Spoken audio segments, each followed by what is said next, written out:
80, 90 காலகட்டங்கள்ல காமெடிகள்ல கலக்கியவங்க தான் கவுண்டமணி, வடிவேலு.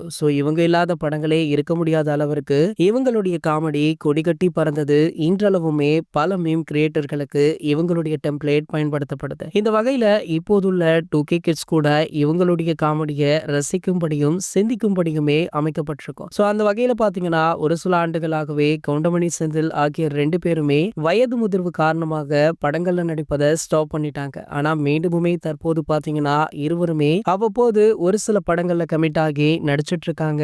செந்தில் அவர்கள் பாத்தீங்கன்னா ஒரு சில படங்கள்ல கெஸ்ட் ரோல் பண்ணிட்டு இருக்காரு. ஆனா கவுண்டமணி அவர்களோ நடித்தா ஹீரோவாகத்தான் நடிப்பேன் அப்படின்ற மாதிரி அவர் ஹீரோவாக அடுத்தடுத்த படங்கள்ல நடிச்சிட்டு இருக்காரு.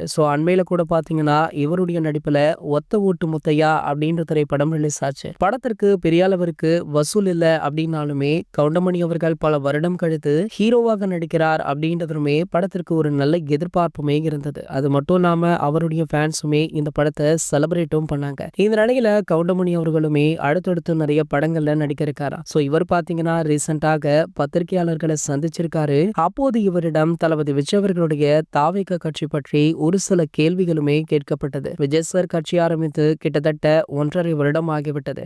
அதனை அடுத்து பாத்தீங்கன்னா பல பிரபலங்கள் அவருடைய கட்சிக்கும் அவருக்குமே வாழ்த்துக்களை தெரிவித்த நிலையில தற்போது கவுண்டமணி அவர்கள் தளபதி விஜய் அவர்களை பற்றி பேசியிருக்காரு. அதாவது அவருடைய தாவேகா கட்சிக்கு வாழ்த்துக்களையுமே தெரிவிச்சிருக்காரு. மேலும் தளபதி அவர்கள் தொடர்ந்து நடிக்க மாட்டார் அப்படின்னு சொல்லிட்டு இருக்காங்க.